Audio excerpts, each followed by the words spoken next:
Dieu est fidèle à son alliance, pour nous les hommes et pour notre salut. Le Christ descendit du ciel. Par l'Esprit Saint, il a pris chair de la Vierge Marie et s'est fait homme. Au matin de Pâques, nous voici de nouveau dans un jardin, celui dans lequel est creusé le tombeau de Joseph d'Arimathie. Jean 19, 41. Un ange descendit du ciel et s'assit sur la pierre qui retenait l'homme dans la mort. Il avait l'aspect de l'éclair. Matthieu 28, 2, 3.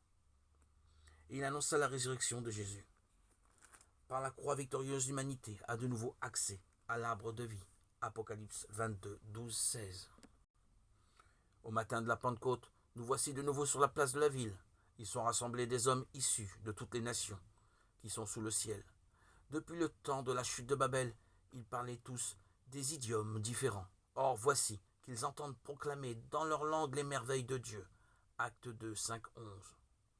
Lorsqu'ensuite, ils demanderont aux apôtres, « Frères, que devons-nous faire ?» Pierre leur répondra, « Convertissez-vous, et que chacun de vous se fasse baptiser. » Acte 2, 38. Il ne s'agit plus de comploter pour savoir comment atteindre le ciel, puisque par le Christ, les portes du royaume des cieux s'ouvrent pour accueillir les croyants.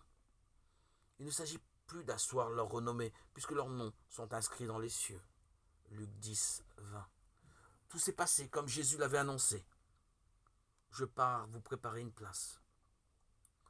Quand je serai allé vous la préparer, je reviendrai vous prendre avec moi. Et là où je suis, vous y serez aussi. Jean 14.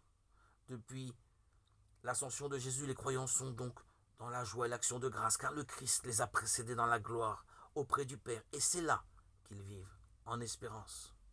Ils sont assurés que le Fils unique est monté au ciel pour les rendre participants de sa divinité.